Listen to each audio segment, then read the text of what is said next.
All right, second feature for this week is The Man in the White Van. Directed by, I'm going to get all the details here for you guys. I don't know if anyone else is going to watch this except me. I don't know if they did. Warren Skeels. William is the most notable person, well, two most notable actors, Sean Astin and Ali Larter, playing the parents, William and Helen. And then the main character, though, is a young girl. I guess she's supposed to be like 17 or 16 or well, actually she's supposed to be under 16. She's supposed to be 15, I think. Because I think she mentioned she wants to get her first kiss before she's 16. So the little girl is Annie, played by Madison Wolfe. I don't think she's that young. She looks like one of those high schoolers being played by a 20 something, you get in a lot of old movies. And her sister is Margaret, played by Bassinger. I don't know if that's Kim Bassinger's daughter, maybe. I don't know. I'm guessing. I can't imagine there's very many Bassingers running around in the acting field. Anyways, it's one of those movies that starts out 1970, based on a true story, based on true events, something like that. And the posters and everything are giving it the look of like this is kind of a crime drama about a serial killer that must have been around Florida. I think it's supposed to be in Florida if I remember correctly. Yeah, Florida in the 1970s, early 1970s, and of course he's driving around in a white van, and it starts out with some random young woman, and she's out doing her thing, and the white van pulls up, and then you don't see her get abducted per se. You don't see the face of the guy. You just see his rearview mirror as he's driving around. You see the side of the van.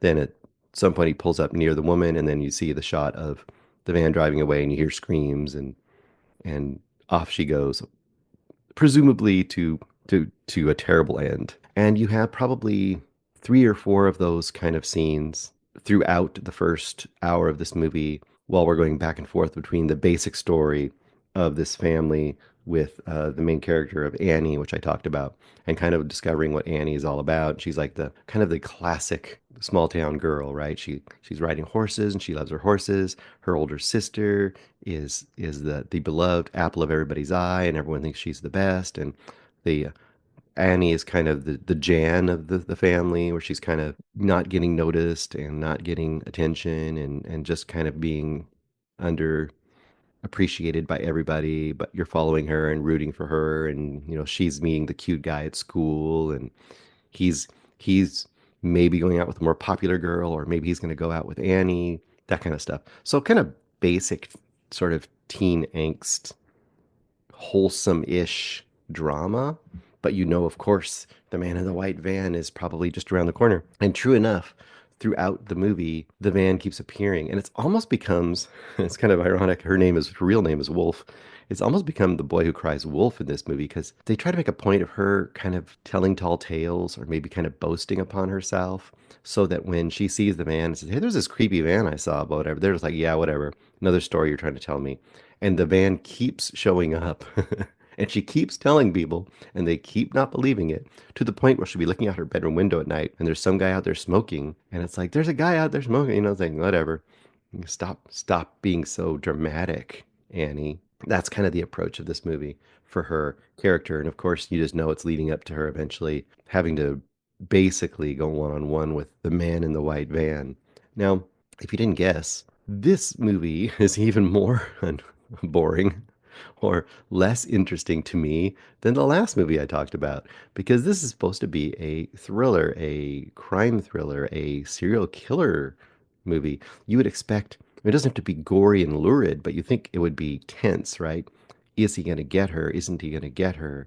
You know, how are we going to get out of the situation? Kind of a deal. I would say it's at least an hour before she actually confronts or is confronted straight up by the man in the white van. It might be an hour and 15 minutes. It might be with 20 minutes or 30 minutes left in this movie before that happens. In the meantime, he's just, like I said, it's just kind of this teen, middle of the road drama kind of a thing. There's another weird thing about this movie too. Okay, it keeps doing this thing. You know how I said it kept going back and showing these little tiny vignettes of the man in the white van, like abducting a girl. It'll do that. Like it'll go like 1970, like I said, 1970, blah blah blah, and it shows an abduction, and then the it'll show the date clicking over to 1971, and there'll be another abduction. Then 1972, another abduction. 1973, 1974. I think it gets up to 1974.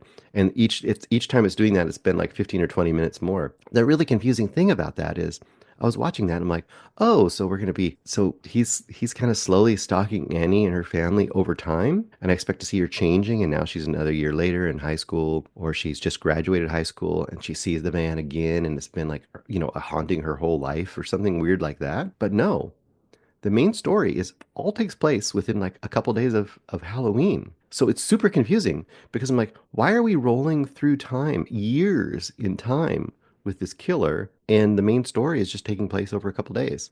So what becomes unusual about that is I'm like, what year is this taking place? So is this at the end of the 19 is this 1974 when this is actually occurring, all this stuff we're watching? Because when we started it said 1970, and that's when we first met the family, but the same timeline is happening to the family even though 4 years has happened with the killer. So it makes no sense like at all with the timeline of what's going on. And basically I was like, well, where in this timeline is her experience with this guy? It never was thrilling to me. It didn't have to be really gory, but you expect at least some more kind of a violence. This almost feels like it's, and I have no real reason to base this, but it almost feels like a faith-based movie. There was something weirdly like generic and not daring at all about this movie. And then I kind of felt that might be there might be something in the production I'm not getting. And I think the ending kind of felt that way too. Like it didn't really go anywhere. It took a lot to get through this movie. And I did notice at the end, the credits too, there's these giant long credits of all these people. I think supposed to be like abducted people or people who've never been found. I'm not sure what it was. I think this may be affiliated with an organization that works with finding lost or, abducted children or something